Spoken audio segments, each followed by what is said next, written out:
good to be back at Frostburg. I was actually up here very, very early in the campaign. My hair was much shorter. I was only for 2 photos. I took in front of the sign. And I'm proud to report coming back where we are now that we have surged in the polls. Every poll shows us in the top tier candidates. Our internal show is doing much better than that. We have a challenge in front of us as Marylanders. I tell everybody in this race, I'm not running against any candidate in this primary. I'm running against a system that it's a way of doing politics where politicians promise just enough to make you feel like they're promising something. And yet, little enough that when they disappoint you, they can basically point to sort of a legalistic argument that they actually didn't promise you what they thought that they promised you. And you see it with our education system in the state, the casino money, the lottery money. Until recently, when polls started to show that our position is the one that the voters shared, and I spent the last couple of years talking to politicians down in Annapolis. Hey, what happened to the casino money? What happened to that lottery money? Oh, it all goes to education. I got 2 kids in the public schools. So why don't we feel like we're getting more money? Well, the money we used to send to education, we now send to something else. But all that money goes to education. Yeah, that's not what you promised us when we voted for the lottery, when we voted for the casino. But that's how the system's played. That's how the game is played. We don't have time in Maryland to play games like that. We are at a place where for the first time in Maryland history, the first time in American history, the grandparents and the parents agree that the children are likely to be worse off. You see it amongst the alumni of any public university who are coming out in way more debt than we've ever seen. And it has a real effect. Now, when my granddad went to the University of Maryland School of Law in 1958 or 59, 3rd or 4th class of black students admitted after the fall of segregation. The tuition at the University of Maryland School of Law was $200. By 1971, it was $410. If it kept up with inflation today, it'd be $2,600. It's actually $31,000 and change. That's the difference. $2,600 in today's dollars and $31,000 is the difference between any of y'all being able to work as a waiter, and the students here being able to work as a waiter, or even a returning, professional like my grandfather was in his 40s when he went to law school. Be able to work as a waiter in the summer and pay it off in cash on day one, or coming out the other end $100,000 a day. And so why is that happening? Well, when I was president of the NAACP, I got a little insight from the president of Penn State. I said, hey, what's your biggest leadership challenge? He said, oh, it's like Groundhog Day. Every year I go up to the state capitol, try to keep so much more money from going to the state pen, the prison, that other public institution crammed full of 18 to 35-year-olds. So just a little more can come to Penn State. And taking that, and the fact that there have been protests on the West Coast, a year before that comment was made to me in 2010, at the University of California, where the rallying cry was books, not bars, as their school introduced tuition for the first time. After raising fees precipitously, they finally had to call it what it was, tuition. We decided to do a study, and we found that across the country, 1972 to 2010, spending on incarceration went up. Spending on public higher education came down. Estate spending on public higher education goes down. Family spending, called tuition, goes up. Debt goes up. Default rates go up. Y'all's credit scores goes down. And you know what else goes down? According to a new report by the Gallup Institution, growth in American GDP, gross domestic product. You see, 1986 to 1996, American GDP grew at 3-4%. 96 to 2006, American GDP grew at 2-3%. 2006 to 2016, American GDP grew at 1-2%. I asked the head of the Gallup Institution, whose staff had interviewed the smartest economists in the country. Many of them work with me at Princeton University, where I teach in the School of affairs. Bottom line, what's going on? I said, bottom line, every decade, he chose 3 decades, fewer young people started new businesses. I think that might have something to do with the fact that the debt burden kept climbing.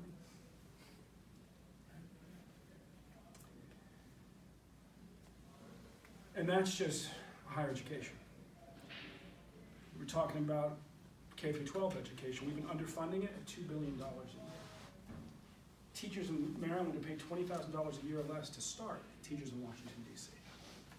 So down in the rings of counties around D.C., you see lots of our teachers, best teachers, beelining to D.C. to work, and in an hour or 2 hours of traffic coming home every night. Our kids, we say the schools have fallen from 1st to 6th in the national rankings under this governor. That's true. But if you actually dig into the performance data, it's more like we're like a 25th as far as the actual performance data on standardized tests. We have a lot of work to do. You look at healthcare in Maryland, our healthcare system, #1 cause of bankruptcy, personal bankruptcy in our state. Top 5 cause of untimely death, killing our small businesses. I spent 6 months seeking to move a factory from Edmonton, Canada to South Baltimore on a block 3/4 of which is a public housing project and 1/4 of which is a brownfield. This is a lettuce called vertical farming. It's lettuce grown in steel storage containers and growing it for the Orthodox Jewish market. It's a way to make sure that it meets their standards, and so you can plop them like Legos on top of this brownfield. On day 1, it would have brought 3 dozen good-paying jobs with health care, low-skilled jobs. We could have hired people from that public housing project in the surrounding area to staff. Day 1,000, we estimated 300 jobs. My day job since I left the NAACP is as an investor. I invest in businesses across the state and across the country. The deal fell apart when the American entrepreneur had been doing his work in Canada and wanted to come home. Not when he figured out that you had to pay for health care here on top of taxes, because there it's all rolled up in one like it is in every other Western country except for ours. No, it fell apart when he looked at how much the healthcare costs go up. So he would start off in using Obamacare, something I fought for. I was president of the NAACP, all of us mobilized on. Costs had gone up 55% in the 3 years prior. He asked me a simple question: do you expect them to go up much again? I said, probably. He said, yeah. I said, I can't afford that. I can afford this cost structure. I can't afford the next one. 6 months later, they jumped 30%. Private health care, most people use in Maryland who have health care, 350,000 of us don't, who have it, has gone up double digits every year since Hogan's been in office. So what do we do? Well, we have to be willing to solve whole problems. My grandma was a social worker in Maryland. Her territory ultimately ran from here all the way to Salisbury. She helped train Barbara Mikulski. I ran into the senator the other day and she reminded me. She walked up to me and she said, Mamie Todd's grandson, aren't you? I said, I am. She started to tear up. I said, Senator, my grandmother's still alive. She's 101. So you're forgiven for thinking she may not be with us anymore. But would you like to talk to her? And I called and spoke. She got off the phone. She said, well, you see, just saying Mamie Todd's name makes me tear up. I said, I noticed that. I said, what's going on there? She said, she helped train me. I said, what did she do? She said, she made sure that I didn't feel awkward as a young social worker. And I just beamed and thought, wow, Grandma did a really good job, because I'd never seen Barbara Mikulski look awkward a day in my life. And what my grandma taught me is that you can't half-solve a problem. You half-solve a problem, you still got a problem, it could get worse. So in healthcare, I'm the only candidate who's put out a plan to move to state-based Medicare for all. We're confident that it will allow us to get costs under control for a few reasons. One, if we don't cut overhead in half, we'll cut it by 80%. Overhead amongst American insurers, for-profit, non-profit, runs 18, 19%. In England and Canada, France, it runs 8, 9%. Medicare, Medicaid is 3%. We know we can get a better deal from the pharmaceutical companies. Same pills in America are 2 times to 5 times as much as they cost in Canada or England or France. The federal government, if you can believe it, our federal government has prohibited our federal government from negotiating a better deal for you. But they've allowed a loophole for the states, and we'll use it. You can look at studies that all say, one of the more recent ones is of Oregon, by the Rand Corporation, very centrist think tank. Most expensive option is to maintain the status quo. So-called public option with other politicians in this kind of system of giving you half promises, sell as universal health care, won't do much because it won't cost much because it won't do much. And the only viable option, they said the state of Oregon, state 2/3 our size. So it should work even better here, is to move to single payer, state-based Medicare for all.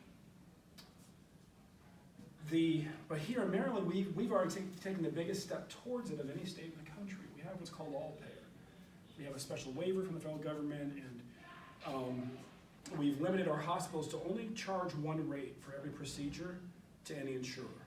In other states, they can charge different rates to every insurer.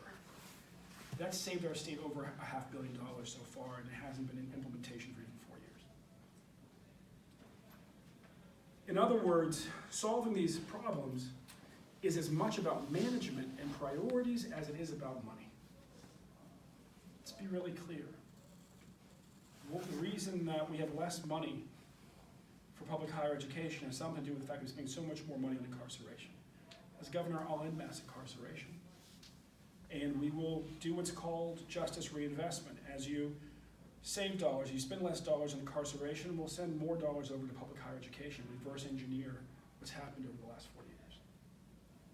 We'll accelerate our ability to pump more money and therefore make the change faster into public higher education by creating new sources of targeted revenue. It includes legalizing cannabis for adult use, bring $300 million tax revenue into the state, closing corporate loopholes, finally allowing Main Street to compete again by taxing online sales, not just the ones that run through Amazon. You talk to Main Street retailers, it kills them all the time. People can go order and not pay taxes if they buy it from somebody else. And we will make sure that hedge fund managers pay a higher effective tax rate than their secretaries, because right now their taxes are much lower. In other words, we will increase revenues in ways that are targeted that most voters will support. But a lot of the ability to do this will come from just, frankly, allowing the people a voice in the budgeting process. See,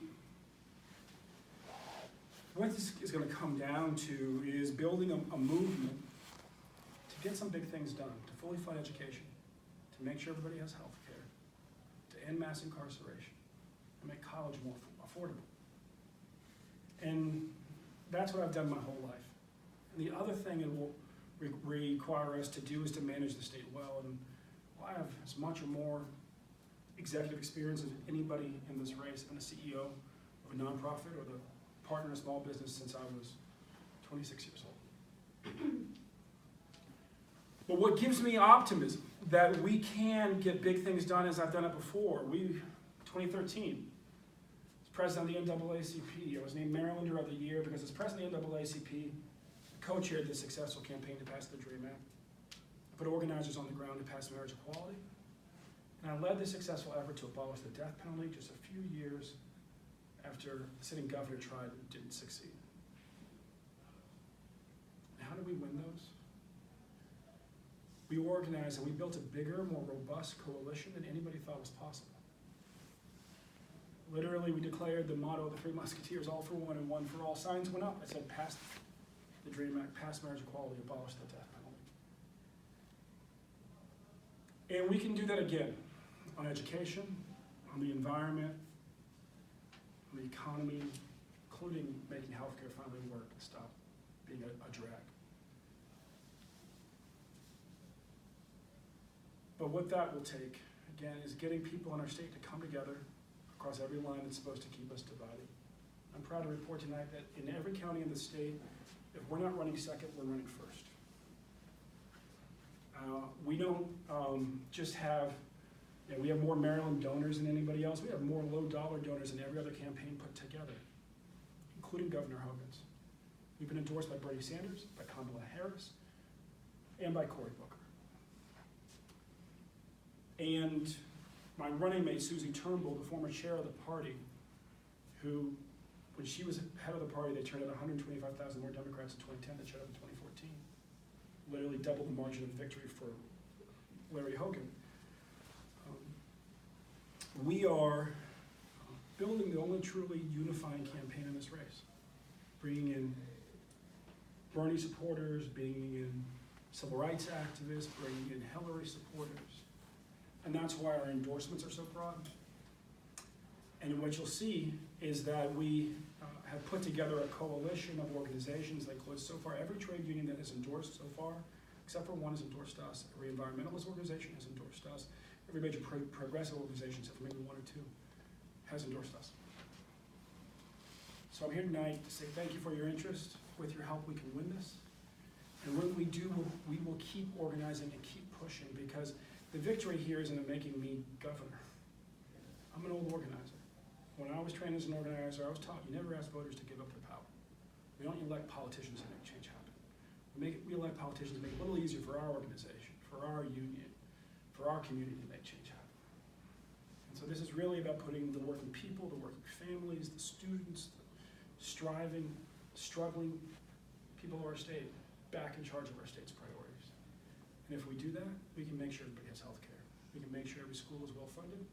We can make sure that we protect our environment, stop this silly pipeline that they want to build. We can make sure that we get our economy really going again in a way that gives all of you greater hope and in time makes college much more affordable as well. Thank you. Happy to take any comments. I'm really upset when I hear about disparities among public schools. Yeah. One school has an Olympic-sized swimming pool and huge computer banks and all of that, and another school has next to nothing. What can we do about that?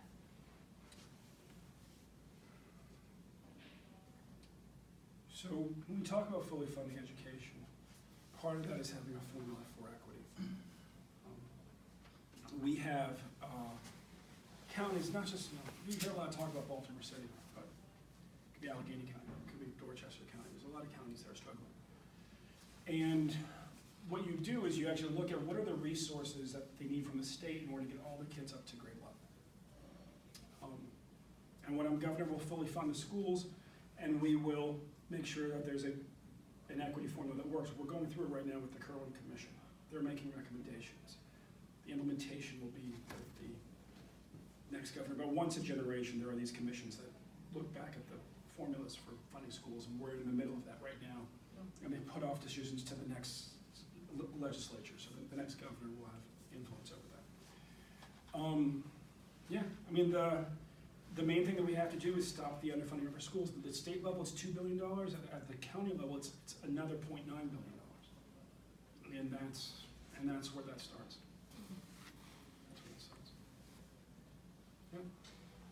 For the expenses for higher education, like colleges, so the methods of lowering like incarceration costs, would that be going toward, was that what you meant, you'd be going towards college? Yeah,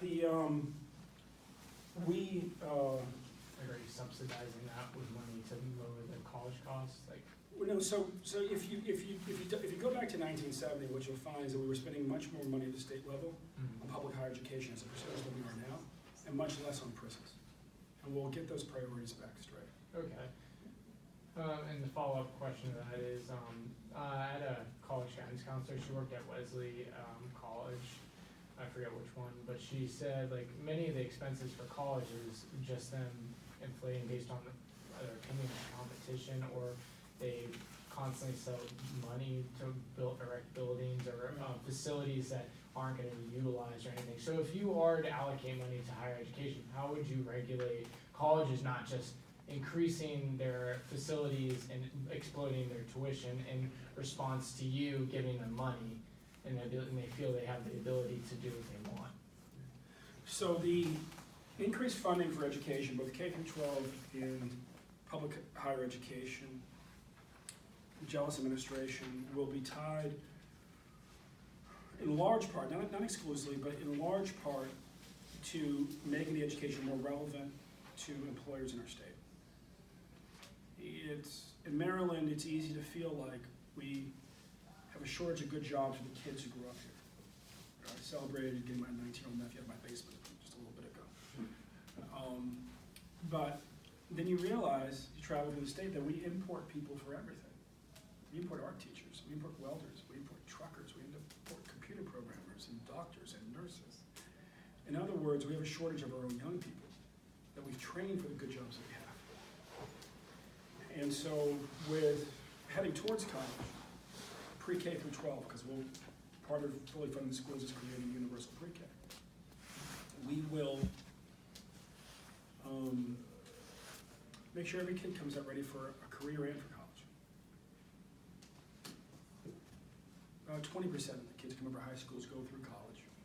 80% one way or they don't. They don't start or they don't finish. And we'll make sure that we'll create apprenticeship programs for people to be first responders, for people to be teachers. We will partner with trade unions where the average age of somebody in the building trade is typically about 60 years old, so that people can start getting traction in a field like sheet metal apprenticeship or a plumbing apprenticeship in high school, so they can come out and go right in to a union apprenticeship program. And similarly with colleges, I'll give you an example. In Maryland, every year there's a demand for 3,000 construction managers. Our largest public university program prepares less than 24. The biggest single employer needs 300 of those. We produce 24. They do most of the recruiting elsewhere. And so we will grow programs. In other words, we'll put our money towards educating young people and building programs that meet demands in our own economy. So that's much more about education than it is about new goals. Okay. So you're saying like skilled workers are a bigger priority currently for a lot of the jobs in the state, whereas you'll fix the high school level and apprenticeships, and then you'll hope to fix like costs for college overall. Yeah. So we will tie. We'll roll out our program, but our expectation, my expectation is that we will be tying greater subsidy for students' education to them committing to a career that's actually in demand in the state. Okay.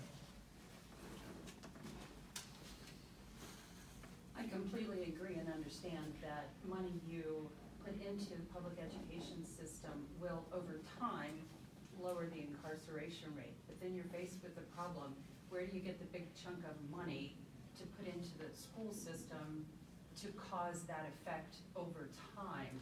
Do you have a way to address the incarceration rate within the criminal justice system now? Are there specific changes that you can do there to make it go quicker?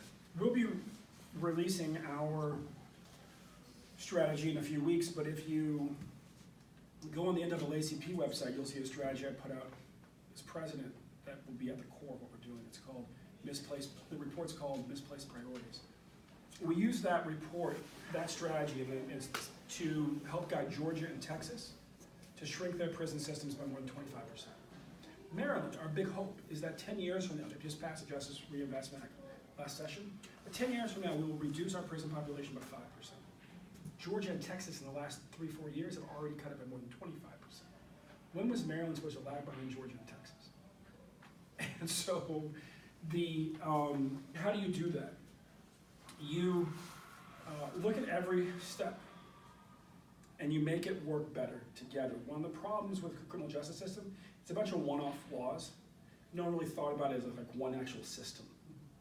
And they're typically in response to very bad events that happen, and they have a way of accumulating inefficiencies. So the best way to do it is to do it as they did it in Georgia, where the governor led the state in the process. We organized NAACP aligned legislators and actually Tea Party aligned legislators to work together around the moderates in the middle to actually get it done. And what you ended up with was changing how policing is done to focus more on serious crimes and less on what they call the broken windows theory, very, very small things. Shifting of addicts away from prison and towards rehab. Focus in prison on actually educating people so they come out ready to re-enter. 85% of inmates come back. So we have to make sure they come back more literate. Right now in Maryland, we really don't do that. And you have to make sure that they come back ready. Somebody can go be in prison in Maryland for 20 years and come out just as illiterate as they went in. And that's a problem. Do they have a choice when they're in there? No, we have cut back. The trend has been over the last for almost 40 years to cut education. We used to, Pell Grants used to apply to inmates. They no longer do, for example. So you spend more time, and then on probation and parole, they've actually figured out people who have really been in for crimes of addiction need less supervision. They flourish more with less supervision. Because, you know, they can't plan whether or not they'll need to go to 4 NA meetings in one day. And people who are violent need more supervision typically than they're getting. So it's about just kind of working that all out. But again, if you want to go through it, there's a lot for every stage. You can look at the NAACP website, or you can look at benchellis.com in about a month. It'll all be up there. Thank you. Like a lot of areas in America right now, Western Maryland has been hit hard by the opioid crisis. And what would be your plan to fix that once you're in office? This has been a colossal failure of Governor Hogan. It spiraled out of control on his watch, and he knew better because he campaigned on the issue, and he waited a full 2 years to do anything about it until the re-election season was beginning to kind of warm up. And he came out, and he said a whole lot, and then a year later, nothing had really happened. So, one, I'll actually do something about it. The second thing is that he's fantasized a lot about restarting the failed war on drugs. He's called for return to truth in sentencing, for instance, a completely failed strategy from the war on drugs that cost a lot of money, but every study said did not make anybody safer. It sounds like you're being tough when you're a politician. You say, I'm going to tie the hands of judges and keep those guys locked up forever. But you know what? Judges have a lot of wisdom, and we're smart to actually listen to them. So what will I do differently? I'll focus on rehab. Making sure that we have rehab on demand. Making sure that we have a crisis response team for people who have overdosed in every corner of the state. The state legislature recommended at least 10. The governor funded 1 in Baltimore and not 1 anywhere else in the state. And kids are dying, young people are dying, parents are dying at an alarming rate. I sat with a young girl who just came back from tennis practice on the Eastern Shore, and all she wanted to talk about was the 3 classmates she had buried in the last 12 months because they overdosed on pills.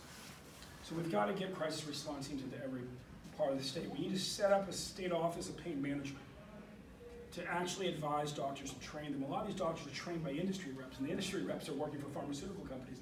The pharmaceutical companies are perverse incentives to sell more pills.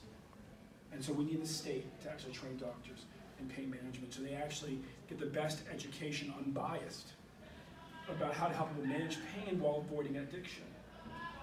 I've had surgeries where they literally give you 100 opiate pills, and I was just fine with Advil, but there in my cabinet were 100 opiate pills.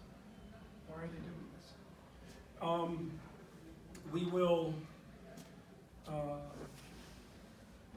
also make sure, because there's a tie, if you look at heroin, between that type of opiate and the spread of HIV. People have safe places to inject so that they have clean needles, so they don't spread HIV.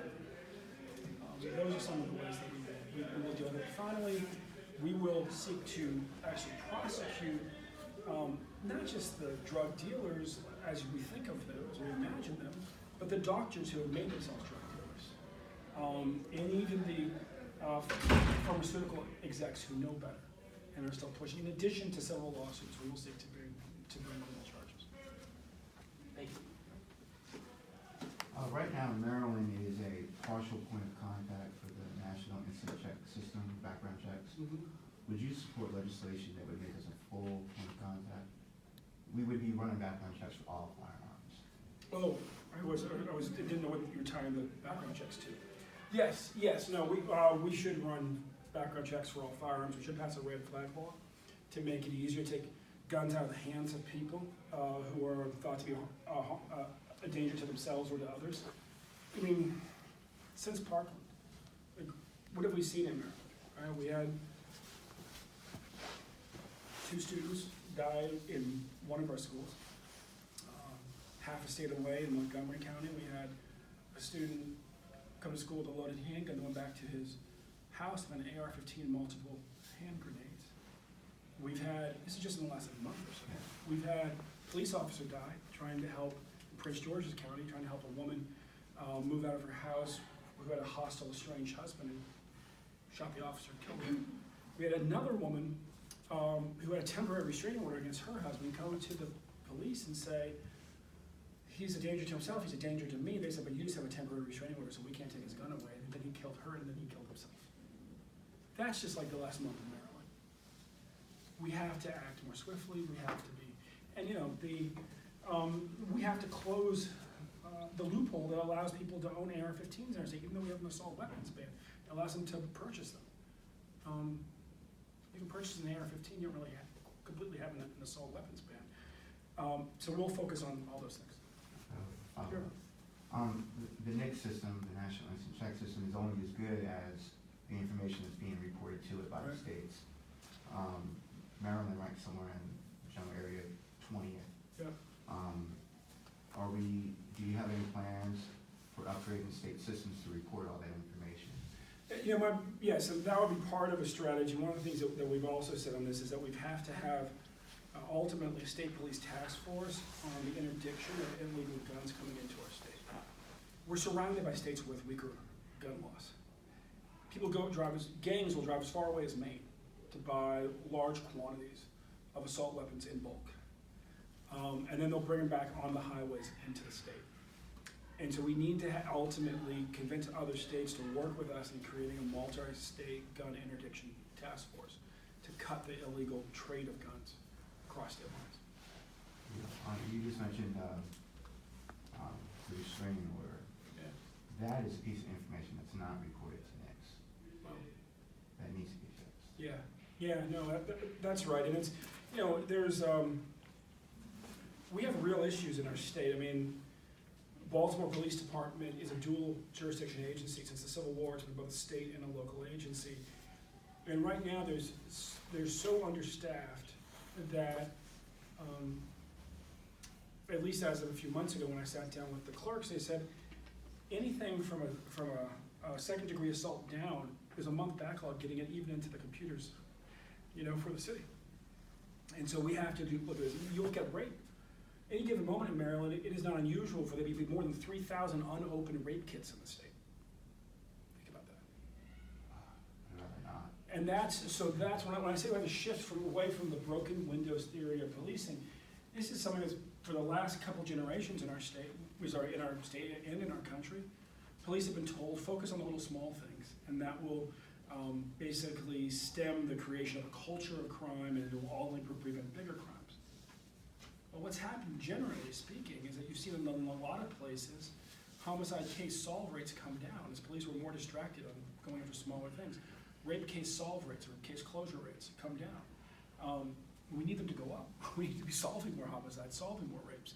And that's why I believe that it's actually possible, and other states have been doing this, to shrink our prisons and get more dangerous people into them at the same time. And that means that you stop using prisons as a panacea for addiction, for homelessness, for mental illness.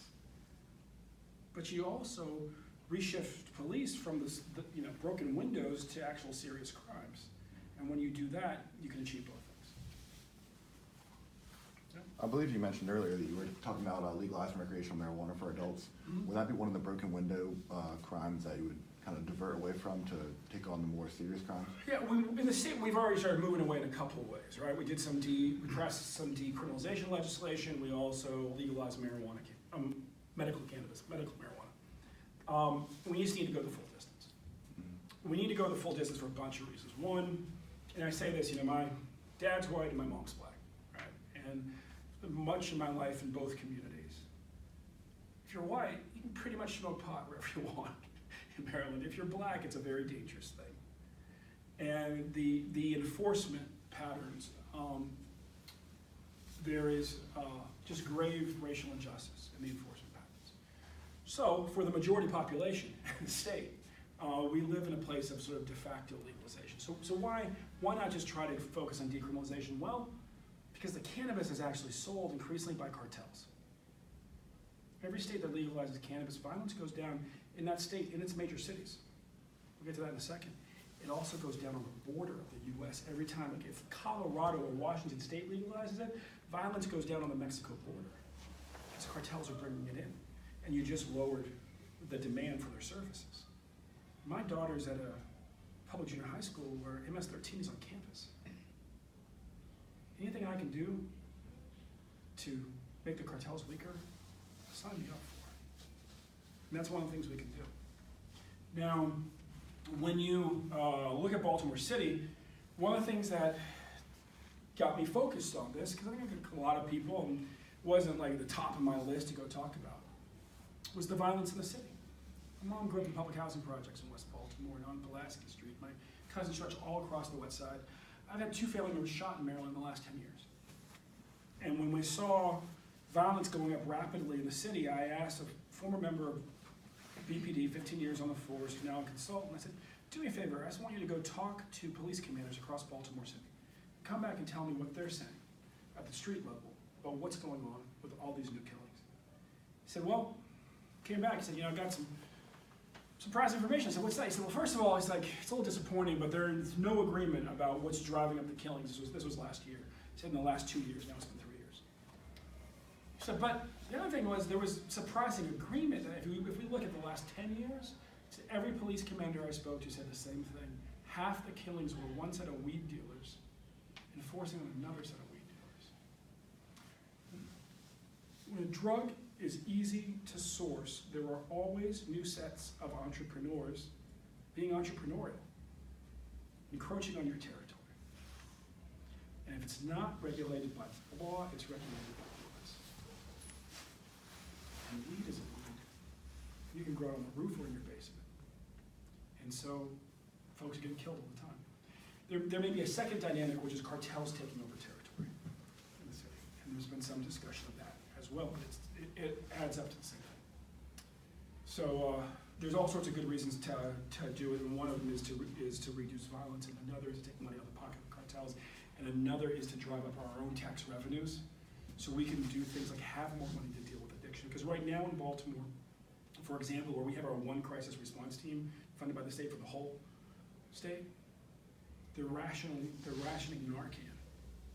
If you get trained out here, if you get trained in Baltimore County in how to deal with somebody who's overdosing on opiates, they'll give you Narcan to use. It's a nasal spray for somebody who's overdosing. In Baltimore City, they don't give it to you. So we need increased tax revenues.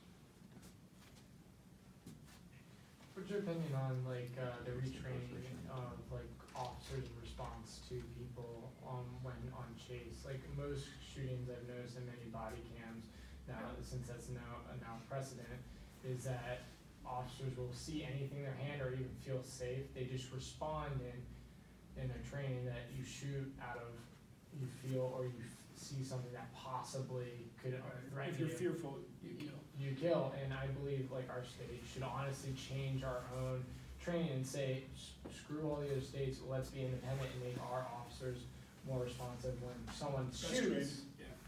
So, I get where you're coming from. A few important things to remember. One is, most officers act differently than the ones who end up on the nightly news for killing an unarmed person. It's important to remember that. That also leads you towards part of the solution. See, we give personality tests to everybody who applies to be an officer, but we don't use them fully the way that we could. There's a very narrow band of personalities that are most likely to kill unarmed civilians. And not everybody who wants to be an officer deserves to be an officer. And we should weed out folks whose personality type predisposes them to be an especially high risk for killing unarmed civilians, as well as especially high risk for abusing civilians. And there's two different things. One has to do with basically how authoritarian you are.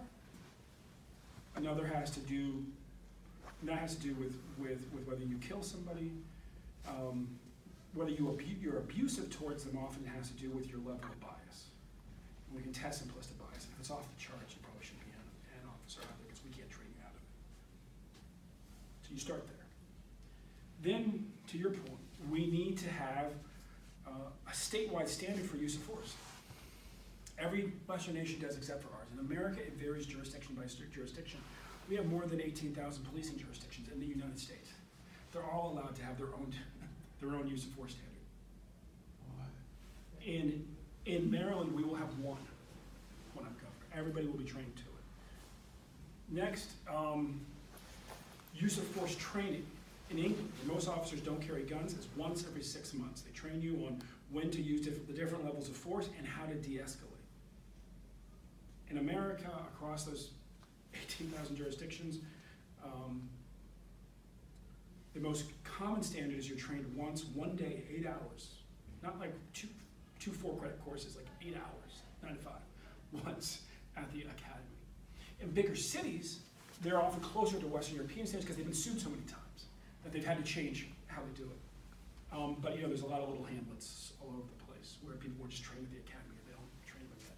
And we'll train that. We'll have statewide use of force standards, statewide use of force training standards. The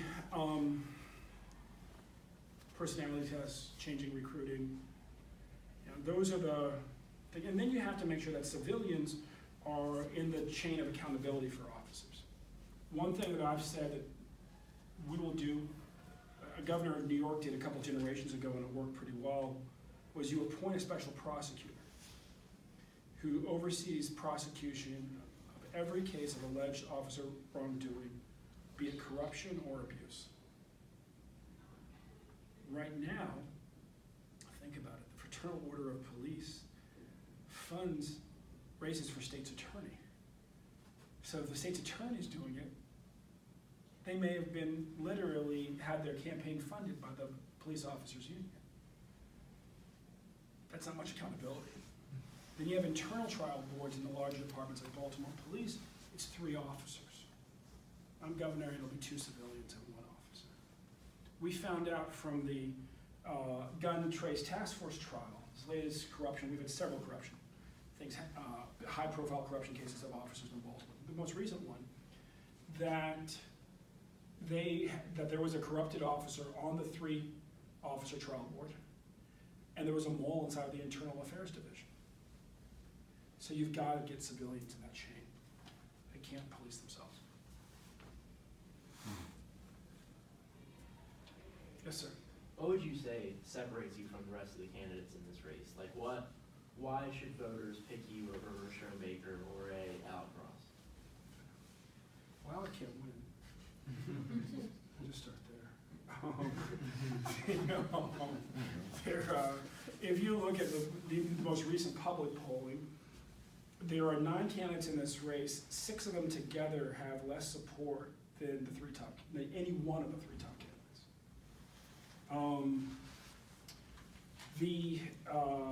Me and Rashern. Goes back to that system I talked about. The county execs have been trained to, say something like universal health care, where you think, oh, that means everybody will have health care. And what they mean is that, everybody will have access to an exchange where they can purchase it, where they may or may not be able to afford it.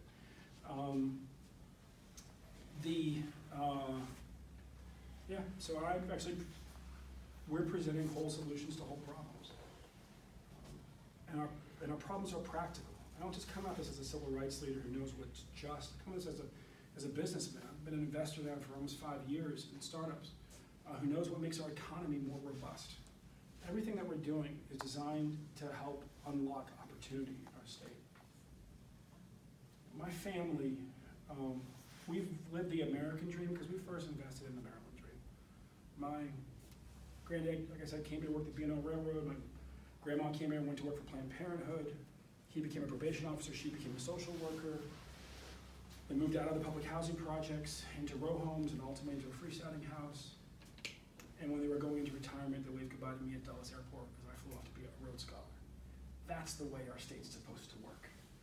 And that's the way it can work when college is affordable, when our schools are getting better, and when we are building the economy in a way that intentionally strengthens the employers in the state and strengthens the economy in the state. And we haven't done that for a long time. So, yeah, and I'd say that, the other thing between me and the two county execs is I'm actually a business person. And I've been trained as an executive in the real world. When you're the CEO of a nonprofit or the partner of a small business, as I am, and you're taught that if you don't make a tough decision about the budget when you need to, you could lose everything. So you learn how to do it really well. When you're trained to be an executive as a politician, your incentives are misaligned. You're told, oh, if you go make that tough decision, you will lose your job. So you kick the can down the road. And I'm not one for kicking cans down the road, because in the world I was trained, again, if you do that, you could lose everything. And what does losing everything look like when you're a governor? It means young people losing opportunity. It means small businesses getting choked by rising healthcare costs. It means young people in droves, men and women, filing into prison when they should be filing out of universities. We don't just have the most incarcerated black and brown people on the planet in this country. We have the most incarcerated white people on the planet too. And what they have in common is that 95% of them, give or take, in a given year, were too poor to afford their own lawyer. Our young people in Maryland are sending up smoke signals all day long that hope is dying faster than older voters like myself want to admit. And if you have any doubt, look at the rates of opiate addiction. People are killing themselves with painkillers. Think about that for a second. Painkillers. And look at the rates of violence in places like Baltimore. I'm both pleased and a little surprised that you're here in Western Maryland. I doubt this is the most fertile voter reservoir for your Depends on you. campaign. Well, Need your help organizing. I'm happy that you're here, but if you could just take a couple minutes and address what you see as things that are specific to Western Maryland where you think you would make a difference. Sure. Agriculture and tourism. Let's start there. Agriculture. We need to recognize that we're living in a time where climate zones are changing rapidly, and where forecasting can be done. That's the bad news. The good news is that we have the most powerful forecasting technology we've ever had. We need 21st century ag hubs where our farmers can get the latest intelligence on the crops that are going to grow best next year, and be planning for that and sell at the highest price. Instead of just assuming that whatever their family's grown for half a century is what they should be planting again.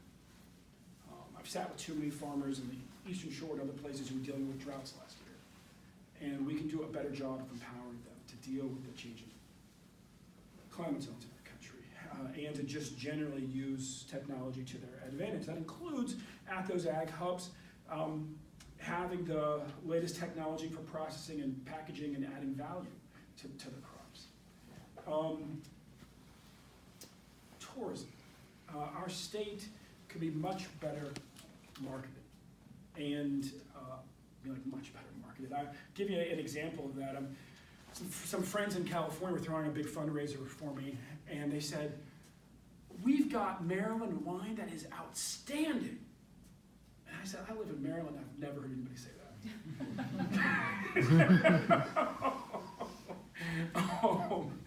And so, and we'll focus on both of those things. We'll make it easier, for instance, entrepreneurs who want to build breweries to do so in Maryland, and then, for instance, tie agriculture, tie tourism to that. So the two things also come together. There's a lot of agricultural-based tourism, whether it's picking season, or whether it's breweries. Healthcare. A lot of the counties out here, half the economy is healthcare. Trump kills Obamacare, those local economies will implode. If we pass state-based Medicare for all, those local economies will expand. College affordability. We make public universities more affordable. Towns like this one will do better. We'll see more students, we'll see a growing university. Universal broadband.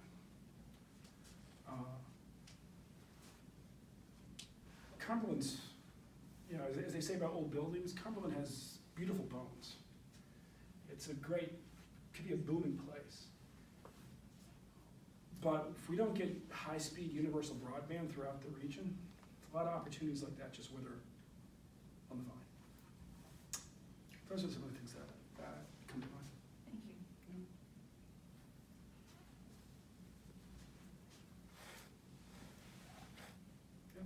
Okay, so, as you probably know, Hogan passed the, pipeline a couple weeks ago. Yeah, What was your thoughts on that, and if you could we'll stop it when we go. stop it? Okay.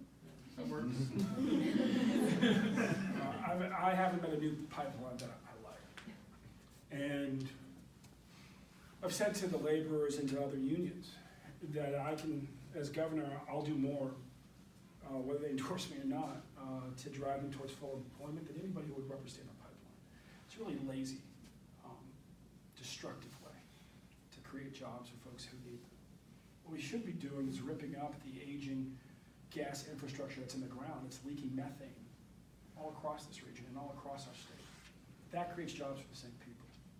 What we should be doing is moving to 100% clean and renewable energy our moonshot.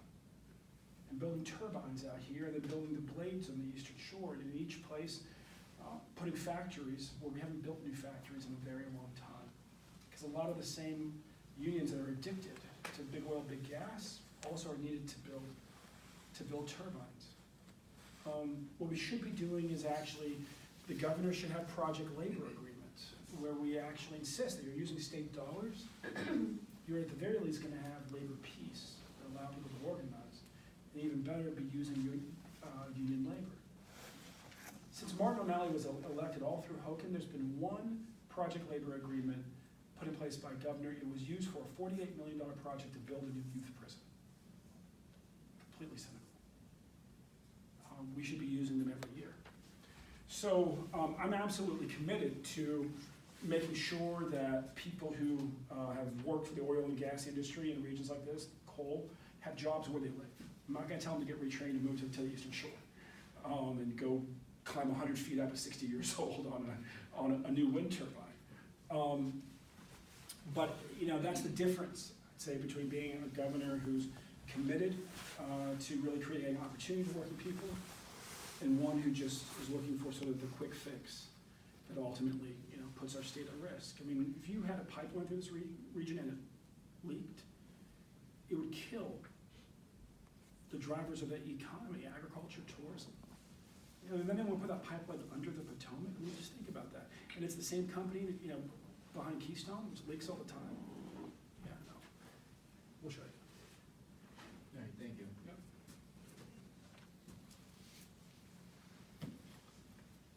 All right.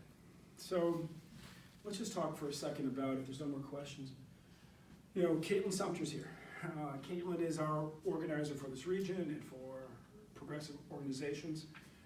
We're building a movement.